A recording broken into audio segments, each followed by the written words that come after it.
With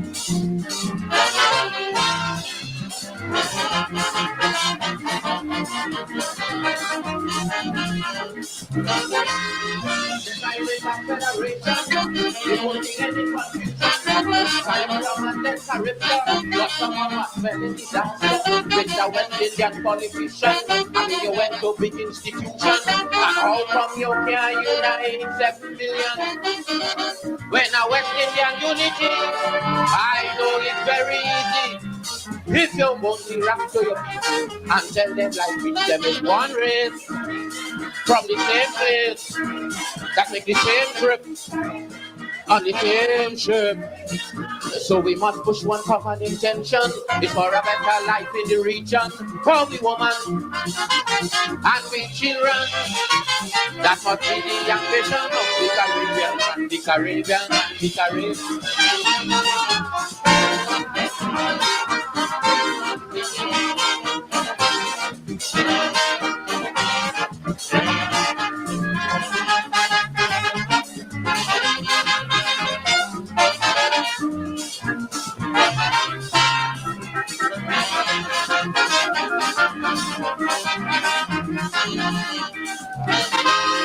They say that the Federation was imported white from England, and you're going and form a Caribbean with a true West Indian flavor.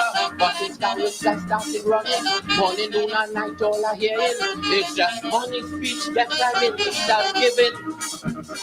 But I say no set of money, vote for my unity. First of all, your people need their identity to be one race from the same place that make the same trip on the same ship. So we must push one common intention. It's for a better life in the region. For we woman, and we children. That must be the ambition of the Caribbean and the Caribbean and the Caribbean.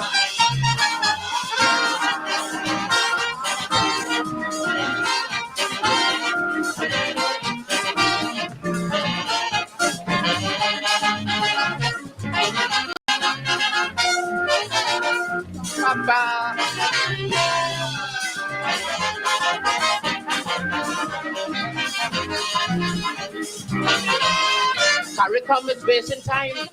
The whole Caribbean gone blind.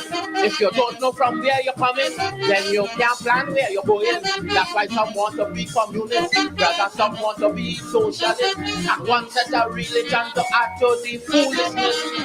Look, a man who don't know his history can't form no unity.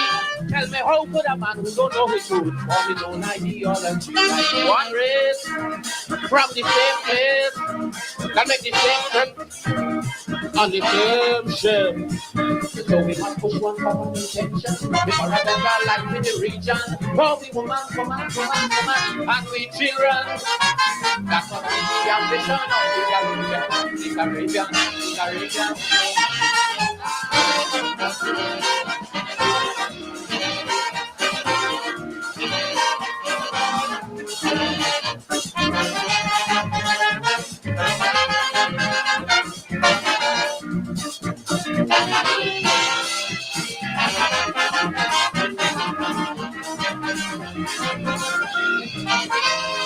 The Federation done dead, and Caribs are going to bed. How come the cult of the Rastafarian is spreading through the Caribbean? We have Rastas now in Grenada, we have Rastas now in St. Lucia, but to run Caribs, yes, them getting pressure.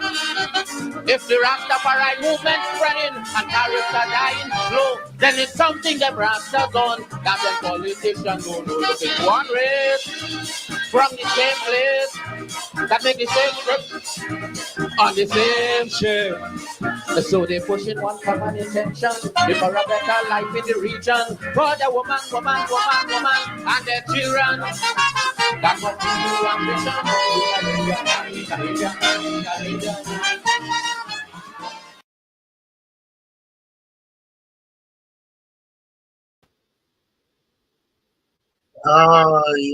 the Caribbean man, the Caribbean man, the Caribbean man, the Black Stallion. It's CARICOM week. Welcome to Politics 101, CARICOM week. And we're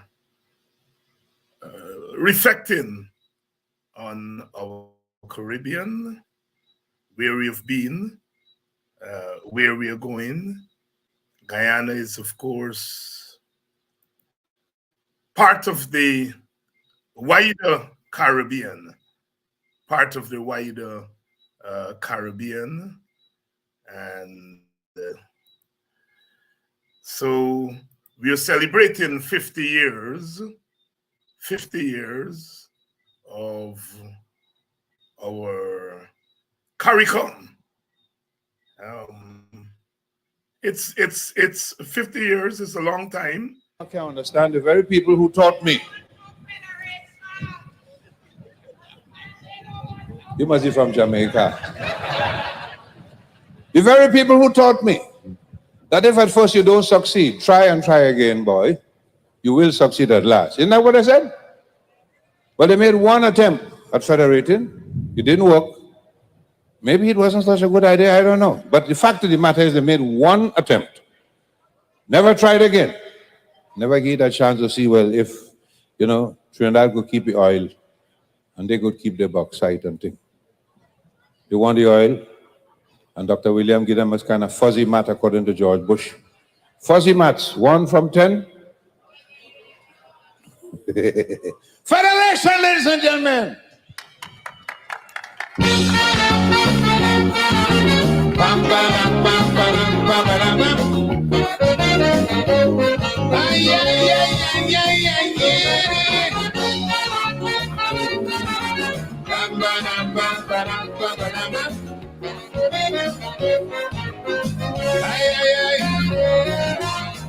People want to know why Jamaica run from the Federation.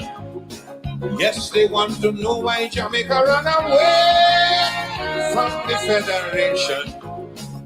Jamaica have a right to speak your mind. That is my opinion. And if you believe in democracy, you'll agree with me.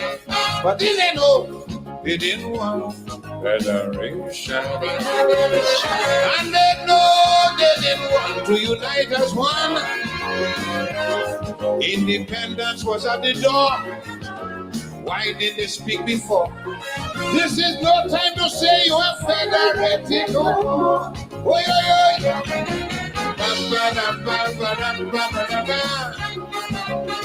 Oi, oi.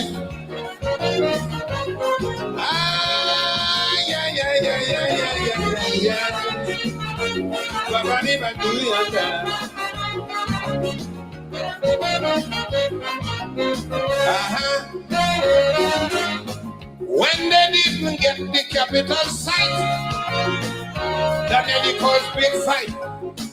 When Sir Grandly Adams took up his post, that even made things worse for them. We don't want no Bajan premier. Trinidad can be capital for here. So the grumbling went on and on to a big referendum.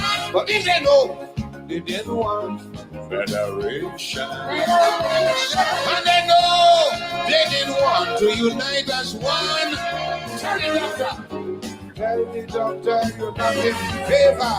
Don't behave like a big traitor. How the devil you mean you are federating no more? Yeah.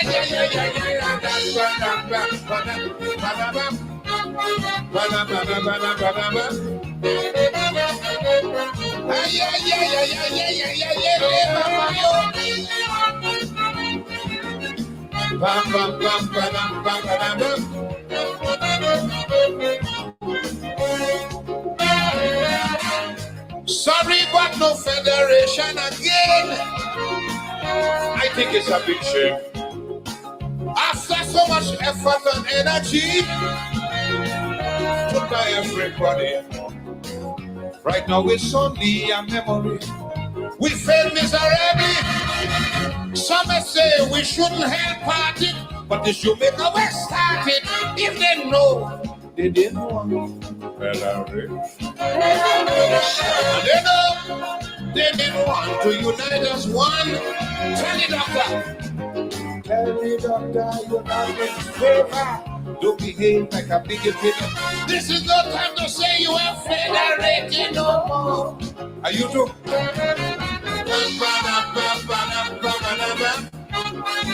You vote against it? Well, it's your powerful.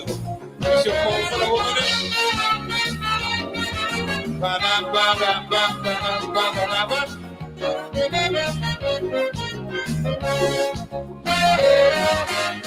Federation boiled down to simply this: dog eat dog, survival of the fittest.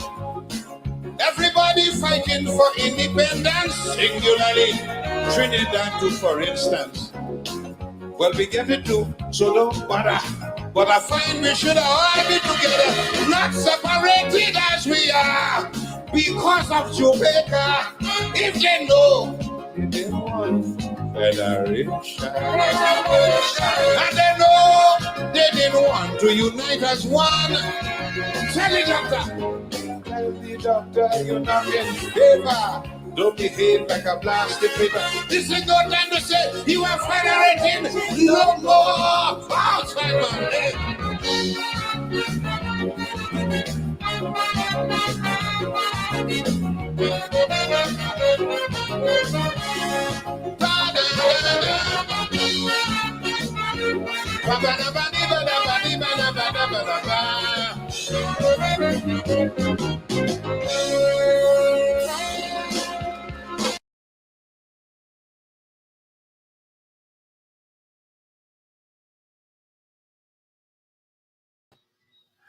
Yes, the man himself, Slinger Francisco, the mighty Sparrow, documenting an important period in our Caribbean history. You see, between 1958 and 1962, the Caribbean countries, CARICOM countries, what we now call CARICOM countries, minus Guyana, came together and formed a federation. One Caribbean country with one government and so forth. And Jamaica pulled out. They went to a referendum and asked the Jamaican people whether they want to stay in or not. And one party was for it, the other party was not for it, and the majority voted to get out of the federation. And Dr. Eric Williams said, well, if Jamaica gone, then the thing done, because at that time Jamaica had the most healthy economy in our Caribbean, and there were 10 of them, and Dr. Williams said 1 from 10 leaves not. So in 1962, our experiment with being one Caribbean country after 4 years floundered, and that is what Sparrow was documenting in that calypso there. I find that we all should be together, not singularly, because of Jamaica. We have come a long way since then, because after the breakup of the Federation, we went through the Caribbean Free Trade Area, and then in 1973, the 4 leaders, Fox Burnham of Guyana, Errol Barrow of Barbados, Dr. Eric Williams of Trinidad, and Michael Mandy of Jamaica, they're all deceased now. They signed the Treaty of Chaguaramas in 1973 and brought into being CARICOM. Not one political government, but, we're round about there. We're striving to be one economy, where we trade together and move in between countries and so forth. And of course, before that, the Black Stallion, the Caribbean man, who was saying that we come on the same ship from the same place. And if we pull one common intention for our women and our children, we are going to be a better Caribbean. The dream lives on, as Dr. King would say, the dream of one Caribbean lives on, because by ourselves, we are just a little dot. Together, We are now 15 countries in CARICOM. That's 15 votes at the United Nations. We continue to be positive and to be hopeful that CARICOM would extend. So many of you are joining us tonight from Barbados or Trinidad, St. Kitts, St. Lucia. Our people are all over our Caribbean. And so therefore, at the level of the people, there is Caribbean integration. We just have not brought it together yet at the level of the leadership. Welcome to Politics 101 tonight. If you're joining us, as I said, from the wider Caribbean, welcome and good evening to you. Happy CARICOM week.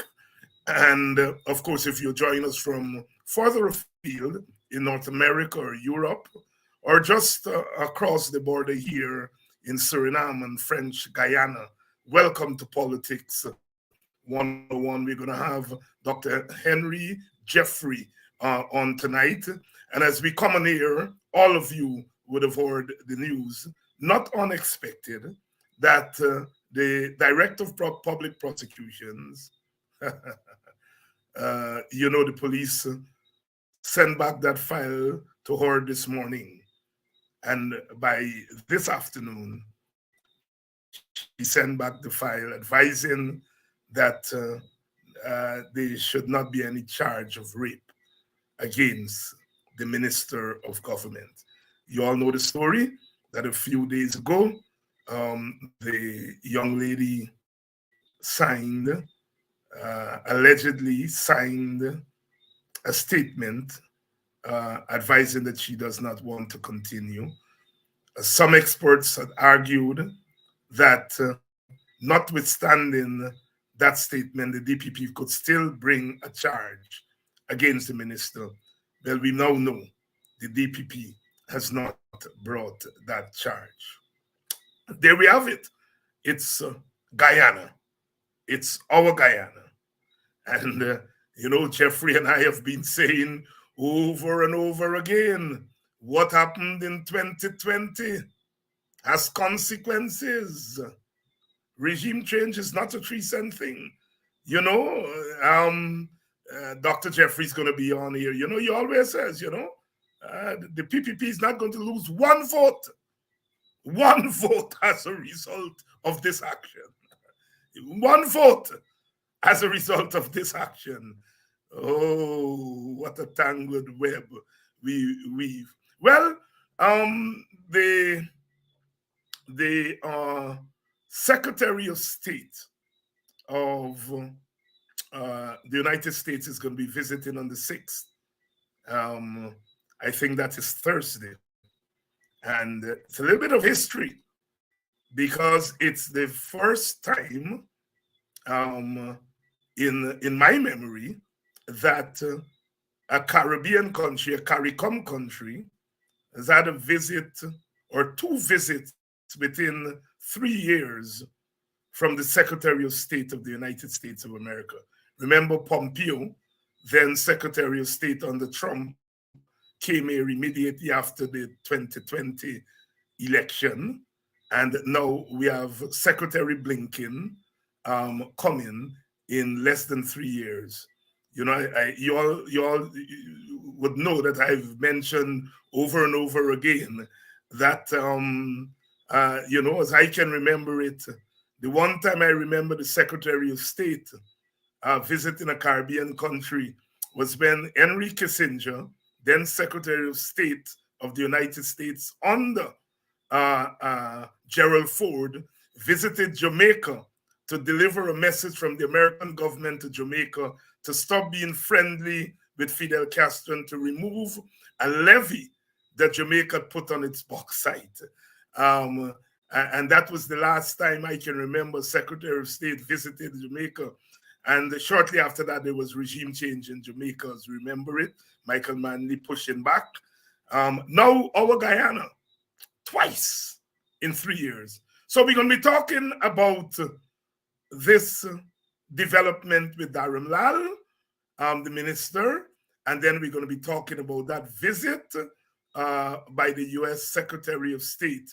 But of course, we're going to start with some reflections on 50 years of CARICOM, 50 years of Caribbean integration. Let me bring in Dr. Jeffrey. Good evening, Dr. Jeffrey. Good evening, David. I How are trust. you? Well, I am surviving, as I always say. It's our Guyana. So many people this afternoon as I was out there trying to pick up a few things in the market were asking me, so David, what's going to happen now? What's going to happen now?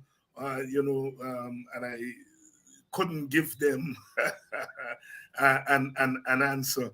But let's start off, Dr. Jeffrey, by having your reflections on 50 years of CARICOM. Of course, you came on just in time to hear the mighty Sparrow critiquing the breakup of the Federation. You would have remembered the Federation. I'm assuming you were a couple years my senior, so I think you would have been in high school by then. Well, I don't know. I don't know the thing, but I'm sure you would remember the Federation. Your reflections. Well, in high school in those days, Federation is not my business. No. I got into the Federation thing much later, but in any case, you mentioned just now that look, after 4 years, the Federation broke up because there were people there who had different interests. Of course, the regime in Guyana, maybe for ideological and ethnic reasons, want nothing to do with it. And maybe the Jamaicans saw at least there could have been a presentation that their interest lies elsewhere, maybe more closer relationships with the people closer to them and all of that thing.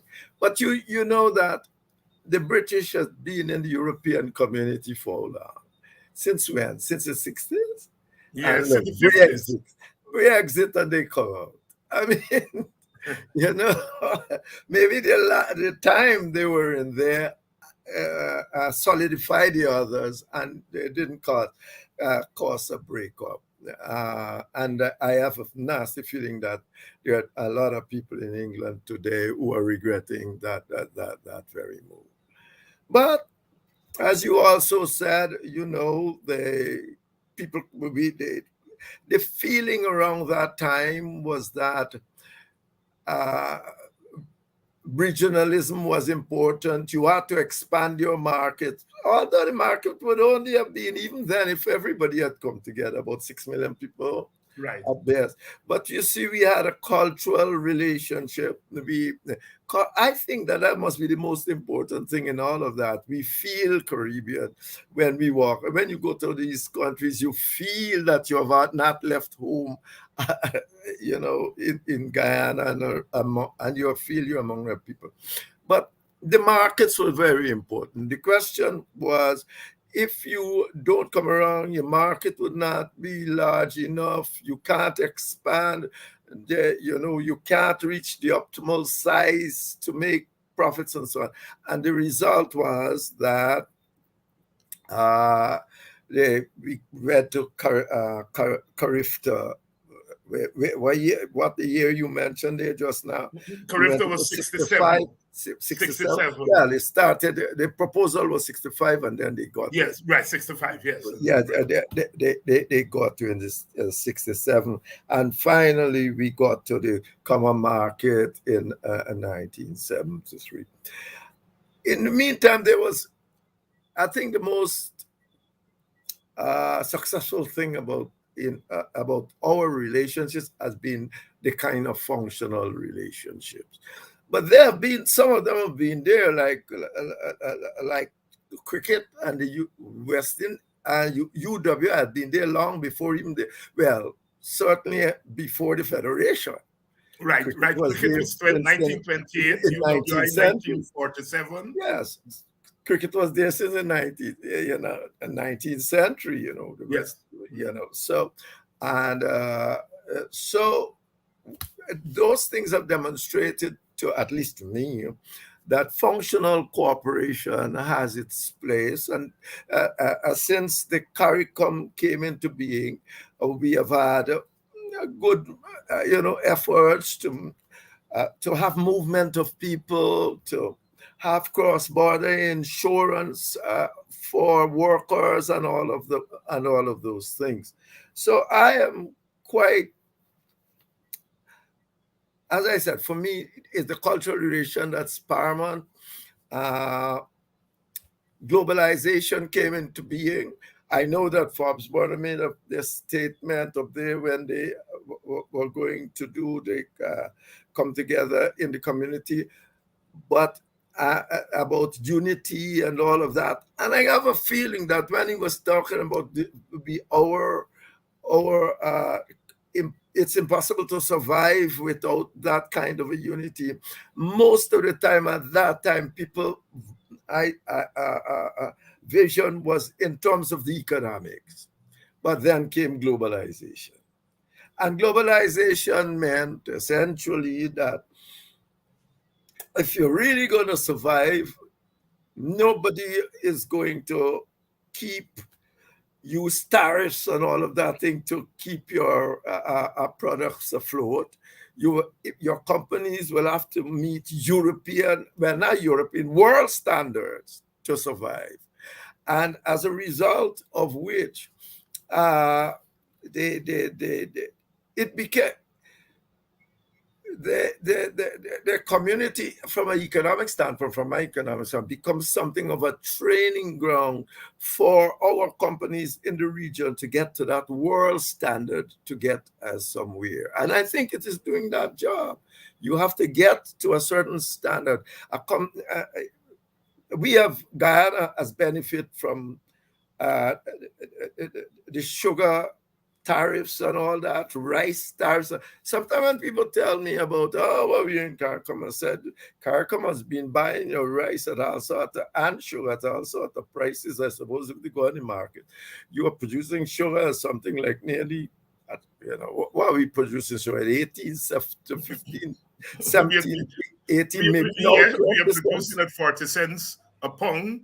You can't produce. No, David, don't let me go. You can't be a 40 cents a pound. You must be somewhere about 21, 22 cents. But the people in places like Sudan, they're producing sugar at 10, 11 cents. So really, if you go on the world market, nobody has to buy our sugar, and therefore they carry the thing. One of the times I'm sitting in a meeting with, we were in a PNC meeting, a PNC executive meeting. And I think it was Sharat Mutu. I don't know if you ever know him. Yeah, Joshua Sharat Mutu, yes. He came up and he said, you want to suspend the agenda. Let's suspend the agenda of this meeting because it appears that the Jamaican intended to take the U.S. 480 rice. Yeah, 480 rice, yes. Yeah. And that would make problems for Guyana. Well, I was not, I just came into this thing. I was not even at the meeting officially. Barnum tell me must go, and I went. And then I work at National Development, and you go. And it was, he says this, and I said, well, not I said, the agenda was, as it was postponed, and they start talking about rice. And it's amazing. I became Minister of Trade, and I'm sitting at the meeting, and the service raised again, umpteen years after, about American PL for it rice. And I had to say, who was it? Golden. I said, how long this thing was around? I was a small chap for 30 years, 20, sitting in a meeting, and this is what they're talking about. And we still talking about for US using the subsidies, because America subsidizes the farmers, and then use 480 rice to come and try to undermine our processes. They do wrong, of course, in terms of trade relations. It was intended to get rid of all that. It broke down. It broke down. But even so, what is globalization has not broken down. And globalization means, as I said, if you have a company, you have to meet world standards to survive. And the CARICOM is supposed to be sometimes kind of a training ground for you to get there. You ain't going to get there with 800,000 people or 200,000 people. Haiti might have been able to make a shake, but look, the turmoil, maybe that's one of the failures of CARICOM, Haiti. You see the turmoil that's there now. I don't want to get into that, but I think that essentially we should have focus more on what's taking place there. Use leverages with we have, as you said, we have 15 members. We got United Nations Cloud for all sort of a thing, and therefore we should perhaps use that better to try and help our people rather than, open borders. And then when they come, you want to chase them away and all of that nonsense. So I have had this, I like the cultural aspects of it. I think that it is good to be with a body of people that you feel are your family, and I like it. I think it's still relevant for for economic reasons. We have had functional cooperation, not only in cricket, but in education and all of that. We have the CXC, are stealing the papers here and there, but never mind. That will occur. It happens all over the place. But those things, for me, means that, yes, there have been success. Maybe not in the vision of Forbes Burnham and those kind of people, but at that time, but certainly there has been successes, and there is a place for CARICOM CARICOM in our contemporary vision as we go forward. As we go forward, Dr. Henry Jeffrey here tonight. Please share the link. Politics 101 is on tonight. We come on air as the news breaks that the Director of Public Prosecution has sent back the file within a day, less than a day, to the police, advising the police not to go forward with rape charges or charge against the Minister of Local Government. Breaking news. Dr. Jeffrey, you were here two weeks ago. I think the story had just broken. We are at this point now. Your reflections on those developments around this case, and what are the lessons we are learning? Well, David, I mean, I think my position. You stated already. The Ghana Human Rights Association, in their comments on this issue, made the case that this kind of result, which they expected because it didn't happen yet, it was expected by everybody. I mean, nobody expected anything to happen to you can go on the road and scream as much as you like. Politicians don't respond to screaming and go and, the girl is wrong, or the boy is wrong, or whosoever. They don't respond to that. Politicians must be able to have a system that hold politicians accountable. There is no, you mentioned it, there is no united public opinion in Guyana. Please, you said it. No united public opinion in Guyana. The PPP It's like almost Donald Trump saying, I got 40%, I have support, and it's about 40%. He has to, of the Republican and so on. And I can go and shoot somebody in Times Square and get off with it. He said it. So I am not surprised the PVP and has got a bother about you. And now, given that election manipulation has become entrenched, now they ain't got bother with you at all, because they can make up for that 10%. Indeed, they want now a new house to house, although the CARICOM people, we are talking about CARICOM today, but the CARICOM that did the recount said at the very least, electoral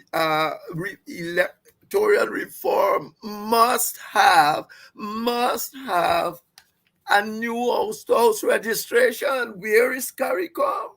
That's where you must now focus. Ask them where they are with this. They don't want any house-to-house registration. Where is CARICOM? Today is CARICOM 50th anniversary. They brought a recon group. They were very thing in the recon. The recon group said something. They said, the recon group did not get the information about all the irregularities. All right, that's gone. I don't like basing it apart. But the recon group said that you must have a house-to-house registration. Where is CARICOM? Where are all these people? The opposition said they want a new list. From far that I remember, they also said they want biometrics. Well, what's wrong with this if you are above board? If you are running a ship above board, where are you? What's wrong with it? This is not a big thing. You want free and fair elections? Well, let's go for it. Let's go and have this. But no, the regime doesn't want all of that. I hope Mr. Blinken, when he lands here, would speak to them about those issues. He has other issues to speak to them, and of course, of maximum importance. But the point is that how can you stand up to the Guyanese people said, the European Union said that the continuous registration thing is flawed. So where are we going? The European Union said it is not working. They showed about nearly a third or quarter. So the people had to change them. After all this continuous registration, there are so many people on the ground still are in wrong places and all sorts of things. How it's working? The continuous registration is flawed. But it is not important whether or not it's flawed or not. I am saying they have looked at it. They got a technology. There's not Henry Jeffrey speaking off the hat or on the side of Garfield. There's both institutions that came and said elections were free and fair said the following must occur. Where is it? I wrote an article at them at that time, and I said a ding-dong struggle will have to take place for those things to happen. Because we know what's happening in Guyana. Nobody, people are not going to want it. They're not going to want it. And they're going to have to be a ding-dong struggle for you to get what any person that's open and fair should want to get. I am not saying I don't know competitive politics, and man, gerrymandering started in the US, didn't it? I mean, yes. So politicians always play these games. I'm not saying, and this is not. But you see, this is a different situation. This is two ethnic groups with 40%. And they have been in continuous political struggle for power. Continuous. With one or the other saying the other is racist. And once you have that situation on the ground, you have a tinderbox. You have to deal with it. But there is no public opinion out there. Now, you ask about this, and I expect that what's happening in that, the minister's case, to be what's happening. But the Amerindians are there with 11% of this vote. And they are hurting with this. Regardless of not if they're in the PPP or PNC, the PPP will have a problem. It will have a problem. It has one, no. If you mobilize and do things properly. You have to mobilize and do things properly, and the PPP would be in serious problems because the PPP depends on those Aboriginal votes. And by the way, the minister is the local government. He's the man that knows what's happening in the areas more than you and I and everybody else. During the last elections, people were saying a person wrote from Barbados saying he left there when he left Guyana when he was 12. How his name on the list to vote? 12 or some age like that. So what's happening in that region, in those interior area, needs serious looking at. He wrote it. Another one says, we turn up at the poll and they're saying we can't vote and nobody of our people make noise. Well, you're going to make noise if you weren't supposed to vote. If you actually were supposed to vote and people stop you, people have made noise. But if you are there voting 2 or 3 times and the people deal with you, you can't make noise. And he was complaining. He was saying to the PPP, you must make noise. How are they going to make noise? The people that are removed, people are saying it's better you go away quiet before you get in lockup or something. So effectively, from my standpoint, what's happened there has happened. Guyana does not have a united public opinion. As you said, PPP lost 1 vote among their supporters, their key traditional supporters. Because for the as I said in the article, it's not because they're not, in a sense, supportive of you and recognize that what's happening and all this is wrong, but they fear the PNC even more. That's the problem. They see the PNC as the greater danger. Just as you sit here and see the PPP as the greater danger. So effectively, you have to do something. And as one theory says, there's only one thing to do. There's no option. You have to sit at the table together and manage this place because there is no public opinion to do it for you. And elections manipulation becomes more important when people are struggling for this kind of power. So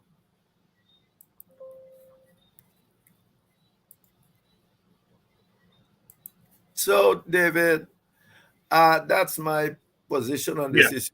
Not really the minister as such. Right. I expected this kind of outcome. I think most of us expected this kind of outcome. And therefore, I actually believed you got to organize to deal with it.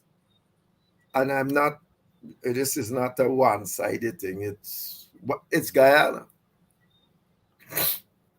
It's Guyana. Dr. Henry Jeffrey weighing in on the news that the DPP has advised the police to discontinue the investigations and not to charge the minister with rape.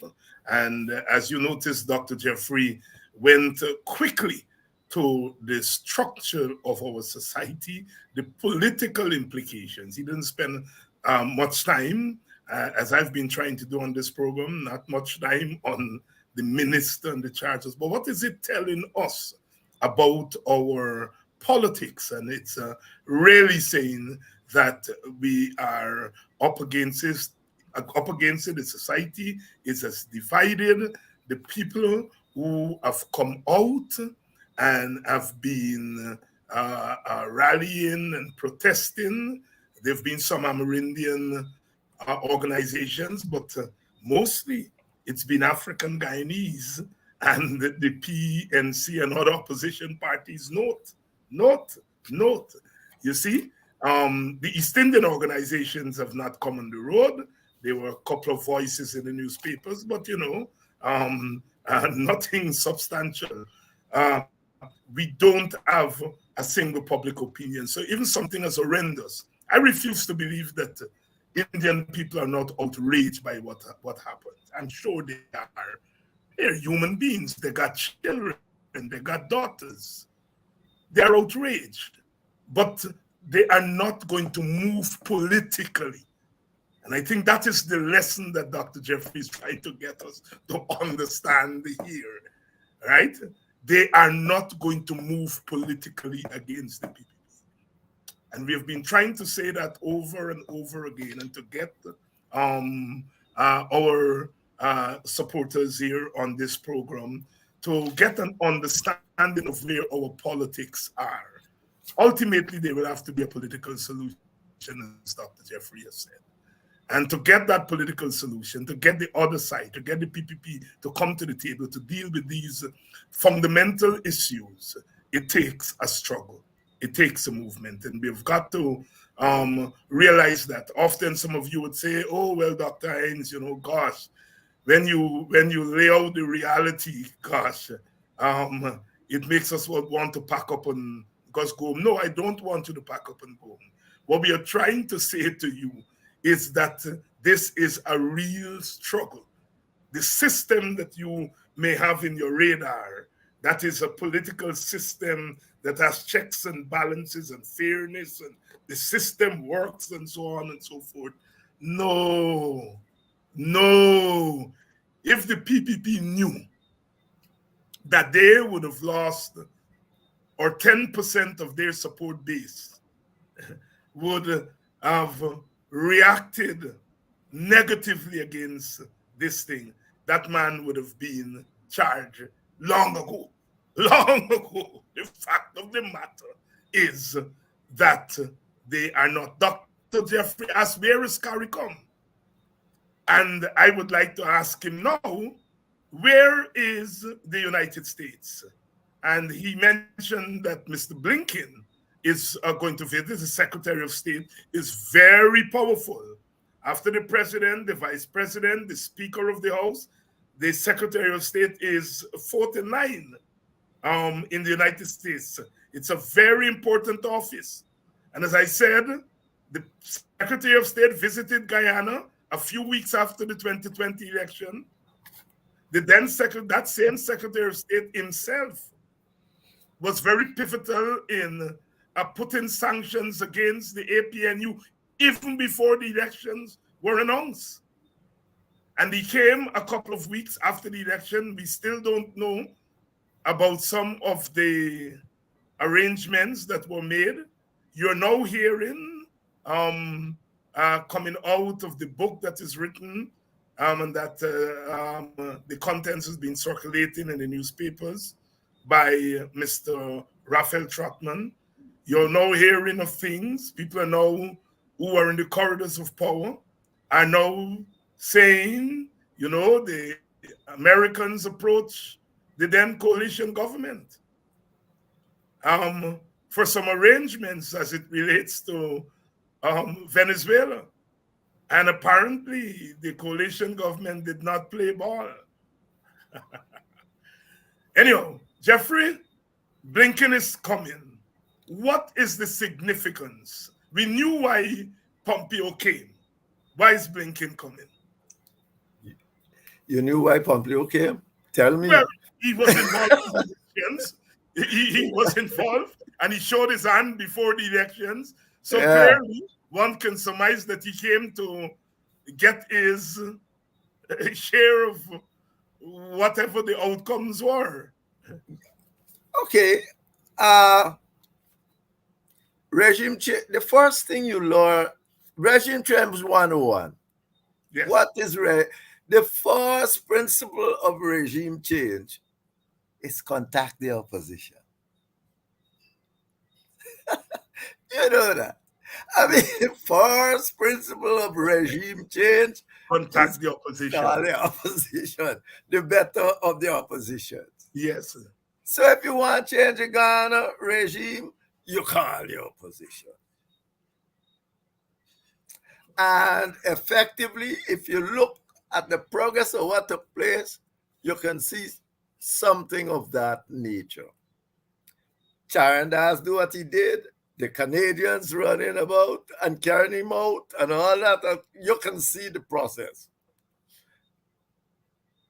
The question isn't whether or not there was regime change in Guyana. I mean, there's always regime change in Guyana. If Carter come and tell you something, and then the regime change.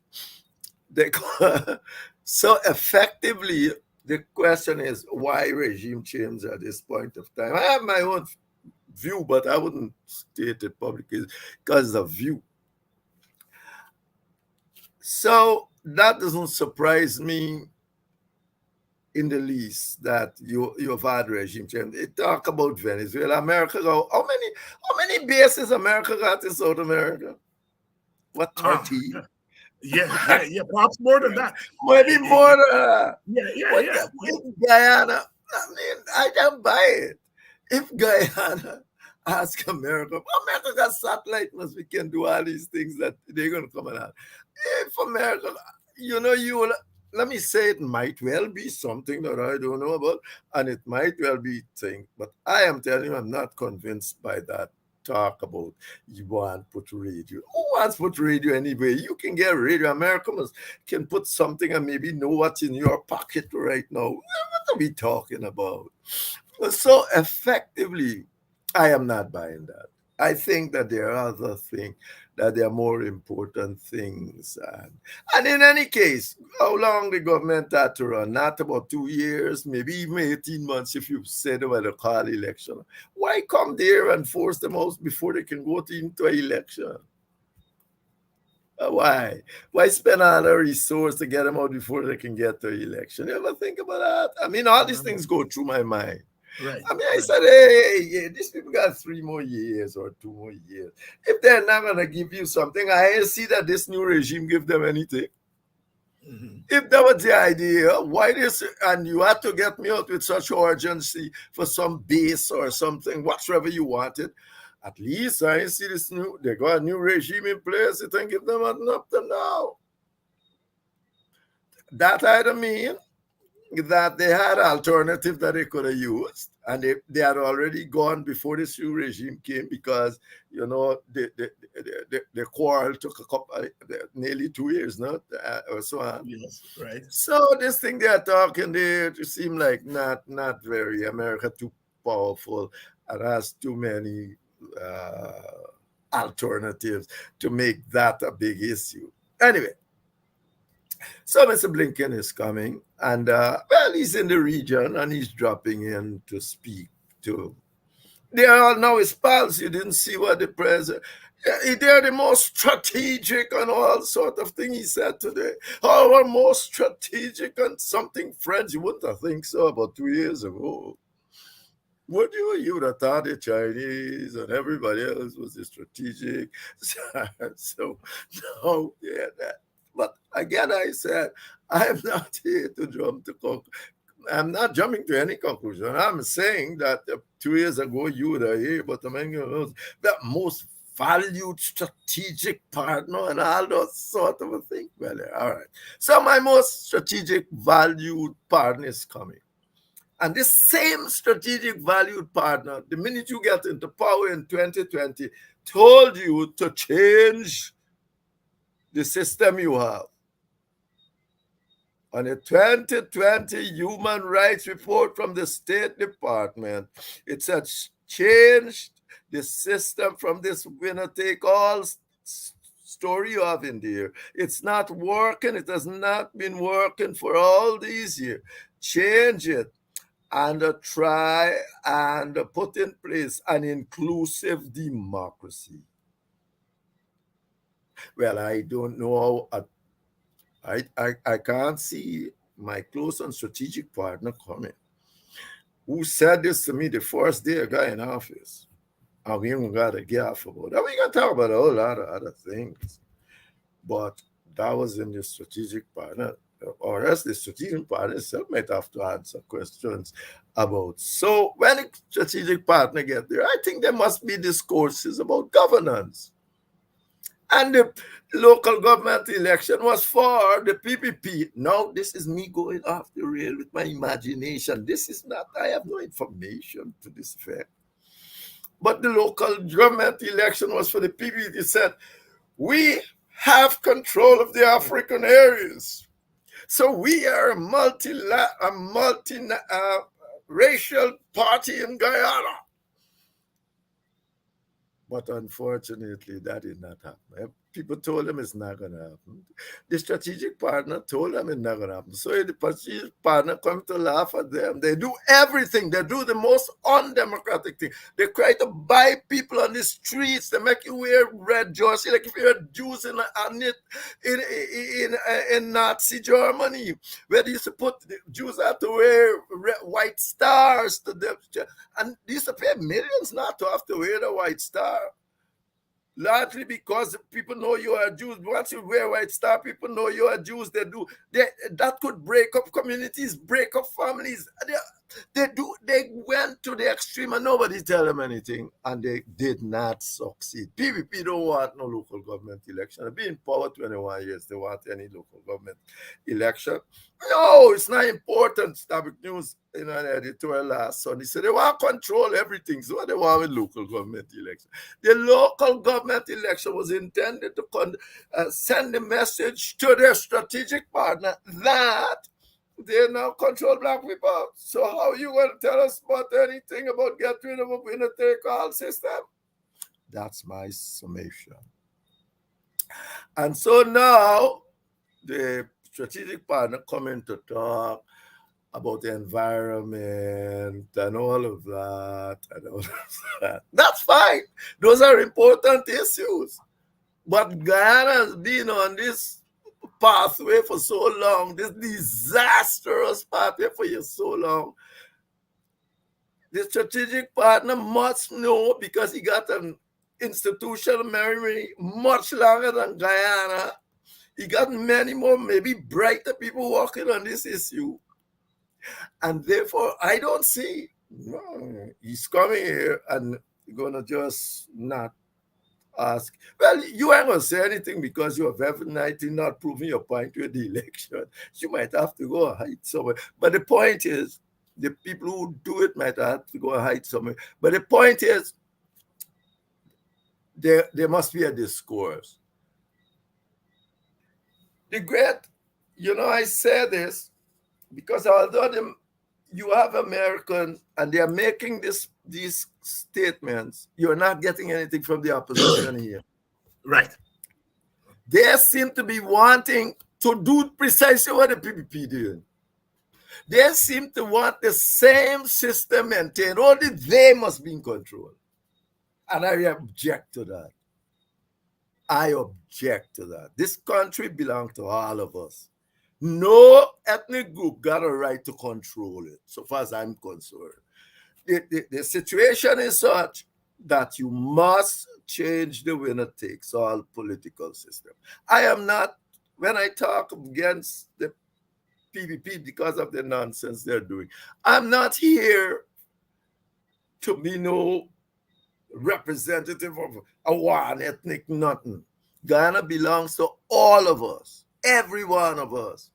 And we must be at the table. The Amerindians, 10% is sufficient, 11% sufficient to sit there and help make the decisions. What happened to them would never have gotten through if the Amerindian was sitting at the table.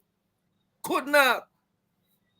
Another saying what's going on in Ghana. And I've been saying to the Amerindians for the longest while, since it's my first article in 2010 or something, I said, you have to be calm.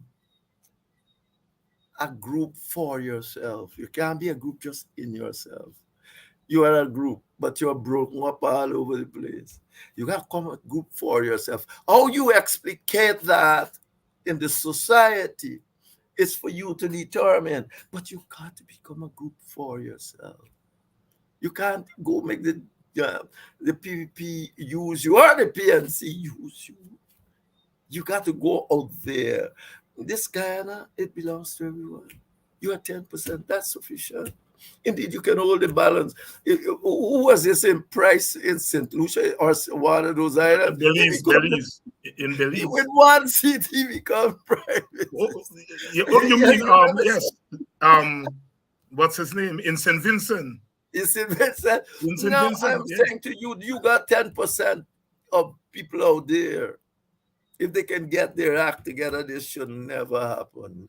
Things like that should. Well, if it happens, because you can't stop things, you can't stop the fire, man. But you can be in a position to say what should happen before that occurred, so that it should not happen.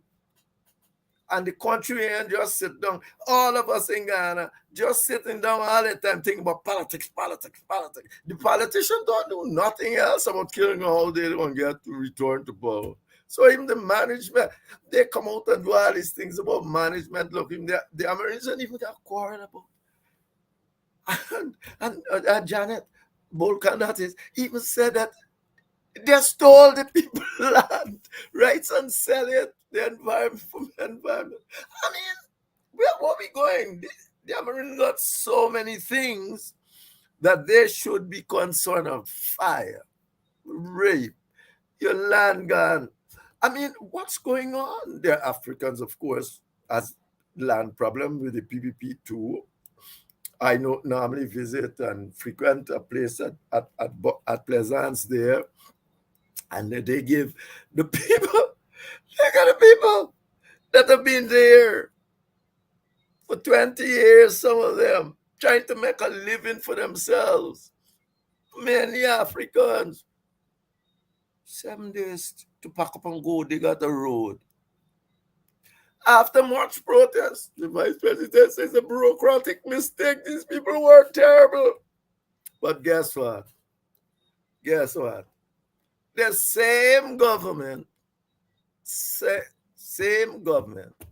did surveys on land that these people say they have, and at least its neighboring they show that they have interest in, without even inform them, and then send something for them to sign.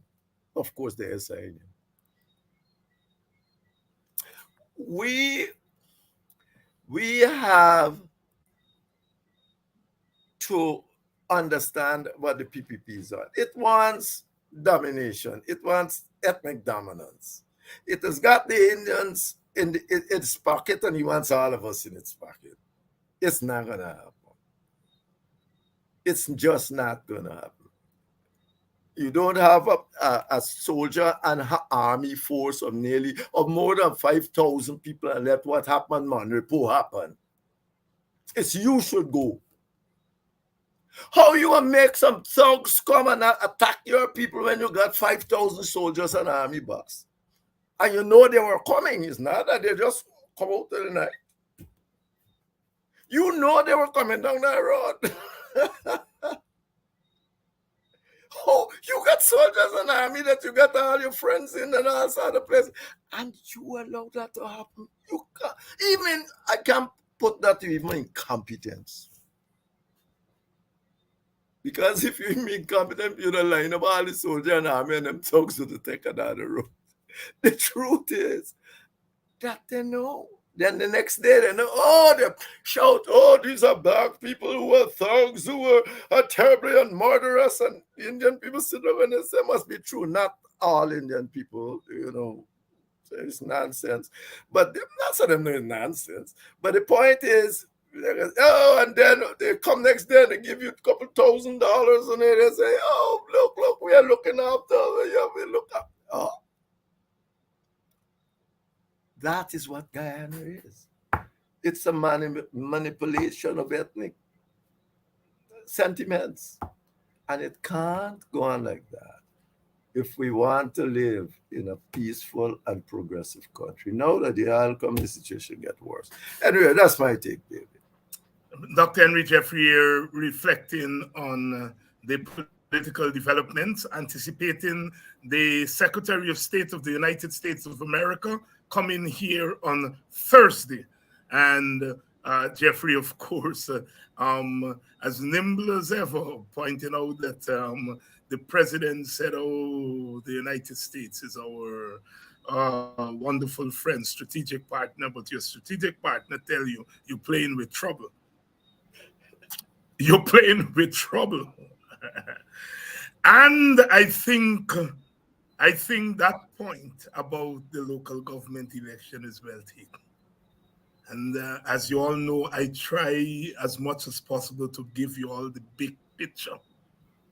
An election is not always just an election. An election can be the occasion for something bigger than the election.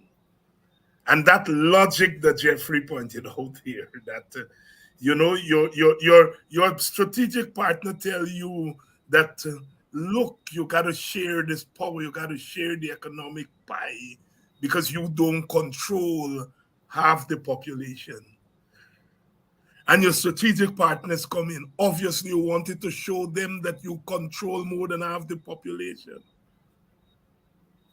Hence, your big splash on a little election. Your big splash on a little election, all the billions of dollars that you spent. It makes sense. And it should not be lost on us that the Madam Ambassador, she's leaving. She said the local government elections were free and fair. These elections, those elections were more than election. And that's the point we want you all to take away from these things. Sometimes we get too caught up in the election and who win the election and who lose the election and so forth. And I don't mind you all getting into that. That's normal. Somebody got to win and lose an election at the party level and so on. But, it's bigger than that. It's bigger than that. And that's the message we want to drive home here. These things have larger significance. Larger significance. Dr. Jeffrey says that if the Amerindians were at the table, as Amerindians, nothing like what happened there with Darren Lal would have been allowed to happen. I mean, one of the things about ethnic and cultural groups is they rise up when there's a threat to the honor of the group. And that this whole story is a threat to the honor of Amerindians. So, as we have been saying here over and over again, these things are bigger than the issues that we are engaged in. I notice a lot of you have been saying there should be big protests in the country now that Dharam Lal has gotten off and so on and so. Dr. Jeffrey, should there be big protests? Well, yes. I mean, I have not. It would appear that it is still possible for people to bring, from the little I've been hearing, possible for people to bring issues to the court to allow the trial to continue. I don't know all of that. But even so, this matter is a political matter. It is a political matter. If this matter was really going to hurt the PPP, the first thing they would have gone and said, hey man, hey, what's going to happen? You know, we have friends still and so on. Go and sit down somewhere. Let me move this thing. Let me move all this investigation away from all this government department, because it's going to still look like the minister's in charge and the minister is going to operate in your interest. And therefore, regardless of what happened, when the minister is in charge of something so close, they're going to say so. Therefore, for a long story, if we want this thing open and fair, and if to be seen to be fair, it mustn't just be open and fair. And then you're going to say, well, it is possible for a minister to be objective. Well, nobody going to buy that. They want to see it to be fair. They want to see their people around, people that they have confidence in. And they come up with these things, all going to be well. But the minute you believe that all it takes is to take your man, put him in some committee, the people is in your central executive, and you put them in as chairman of some judicial service or whatsoever service committee, and say, oh, they're objective. Of course they're objective, but they're objective in terms of you. Yes. I mean, why you think they quarrel about judges in the U.S., the ones that are going to call? Because the judges, the judge got an ideology. And therefore you put the ideology. The judge can be very objective, but it's an objectiveness that's based on his ideology. And that's what we want. So you can't put one man, your central executive, as chairman of some board and tell me he's objective. Of course he's going to be objective. His objective is based in your interest. You know? So in any case, David, that's what we have. That's what we are. And we'll have to leave it there. We are well past our time. Dr. Jeffrey, thanks as usual for coming on and opening up these issues and leaving us with some more than some food for thought, but really expanding our horizons as far as these developing issues are concerned. Thank you very much. And thank you, our viewers. Tomorrow night we come back and we will continue our discourse on these issues and other developing issues. Tomorrow night we are most likely going to have the people from Plaisance on. So thank you all very much, and I'll see you all tomorrow night.